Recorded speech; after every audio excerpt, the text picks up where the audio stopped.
Eu sempre acho que às vezes na vida a gente vive tão mal. Às vezes a gente precisa perder as pessoas para descobrir o valor que elas têm, né?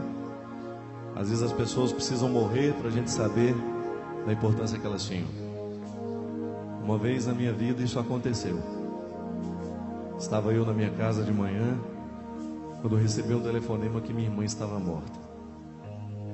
Minha irmã mais nova, cheia de vida, de repente não existe mais. Fico pensando assim que às vezes na vida o ensinamento mais doído seja esse, quando na vida nós não temos mais a oportunidade de fazer alguma coisa. E o inferno talvez seja isso, a impossibilidade de mudar alguma situação. E quando as pessoas morrem, já não há mais o que dizer. Porque mortos não podem perdoar, mortos não podem sorrir, mortos não podem amar, nem tampouco ouvir de nós que nós os amamos. Eu me lembro que uma semana antes da minha irmã morrer, ela havia me ligado. Foi a última vez que eu falei com ela.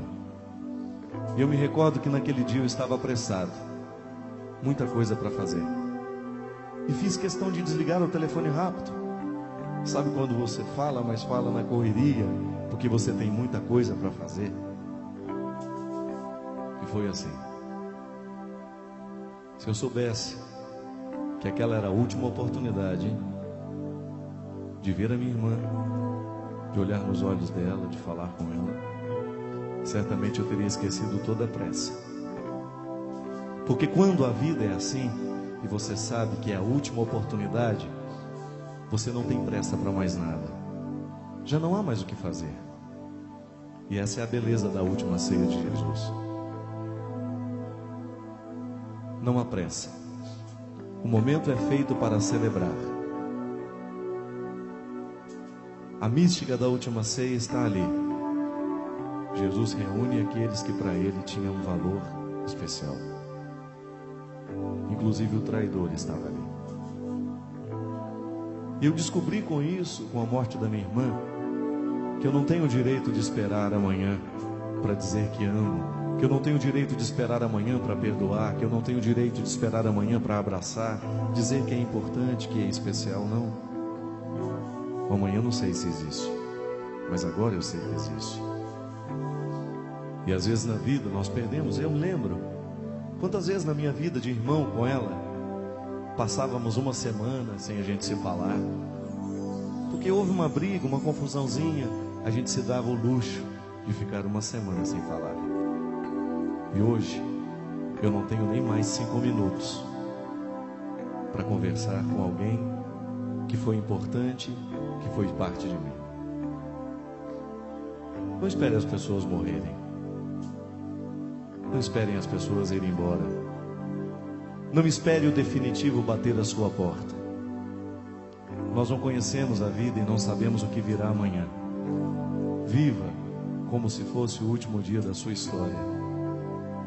Se hoje você tivesse que realizar a sua última ceia, porque é conhecedor de que hoje é o último dia de sua vida, certamente você não teria tempo para pressa. Você celebraria até o fim e gostaria de ficar ao lado de quem você ama. Viver o cristianismo é a gente fazer a dinâmica da última ceia todos os dias. Viva como se fosse o último dia da sua vida. Viva como se fosse a última oportunidade de amar quem você ama, de olhar nos olhos quem para você é especial. E depois que a minha irmã morreu, um tempo bem passado, eu descobri por que eu gostava tanto dessa música que vou cantar agora. Ela não foi feita para um amor que foi embora, que partiu, não. O compositor fez para o irmão que também morreu num acidente. Então, fica muito mais especial cantá-la e descobrir o cristianismo que está no meio das palavras. Porque é assim, quando o outro vai embora, é que a gente descobre o tamanho do espaço que ele ocupava. Não sei por que você se foi, quantas saudades eu senti, e de tristeza vou vivendo, Aquele adeus não pude dar. Você marcou na minha vida, viveu, morreu na minha história. Chegou a ter medo do futuro e a solidão em minha porta bate.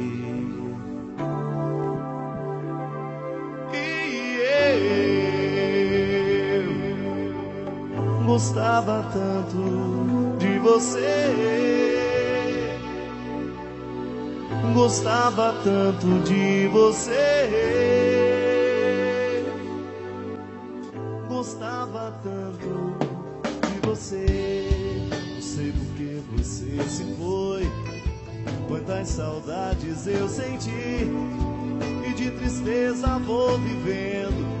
Aquele adeus não pude dar. Você marcou na minha vida, viveu, morreu na minha história. Chego a ter medo do futuro e a solidão em minha porta bate. E eu gostava tanto de você, gostava tanto de você, gostava tanto de você. Só que agora, o triste da música é que a gente precisa conjugar o verbo no passado. A pessoa já morreu, já não há mais o que fazer. Mas não tem nenhum sofrimento nessa vida que não passe por nós sem nos deixar algum ensinamento, não é verdade? Tem que nos ensinar. Não dá para sofrer em vão. Alguma coisa a gente tem que extrair. Extraia o sofrimento, descubra o ensinamento. E se ele algum dia me tocou e me deixou algum ensinamento, eu faço questão de partilhá-lo com você agora. Depois da morte da minha irmã, eu faço questão de viver a vida como se fosse o último dia da minha vida. E já que o passado é coisa do inferno e nós ainda não estamos no passado, muito menos no inferno, resta-nos a possibilidade de mudar o verbo, de trazê-lo para o presente e de cantá-lo olhando para as pessoas que nos são especiais. Quem sabe cantando para ela agora, nesse momento, se ela está do seu lado, se você tem um amigo que mereça ouvir isso de você, alguém que faz diferença na sua história. Ao invés de você dizer que gostava, você diz que gosta. Vamos mudar o verbo? Vamos mudar a vida? Vamos amar as pessoas antes que elas vão embora? Então canta comigo.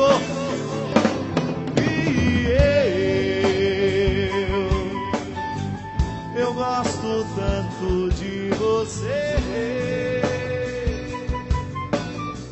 eu gosto tanto de você. Canta olhando para quem você acha que merece. Eu gosto tanto de você, eu gosto tanto de você, eu gosto tanto de você, eu gosto tanto de você, eu gosto tanto de você.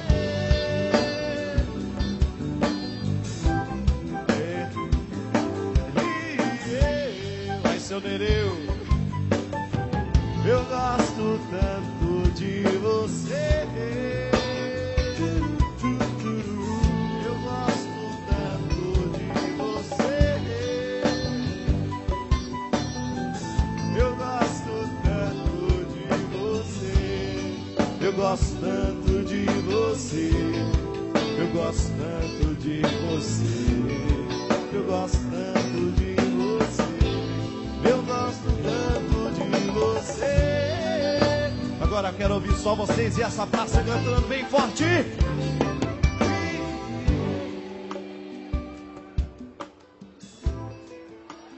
Tanto de... Eu gosto tanto de você, eu gosto tanto de vocês, eu gosto tanto de vocês, eu gosto tanto de vocês, eu gosto tanto de vocês, eu gosto tanto de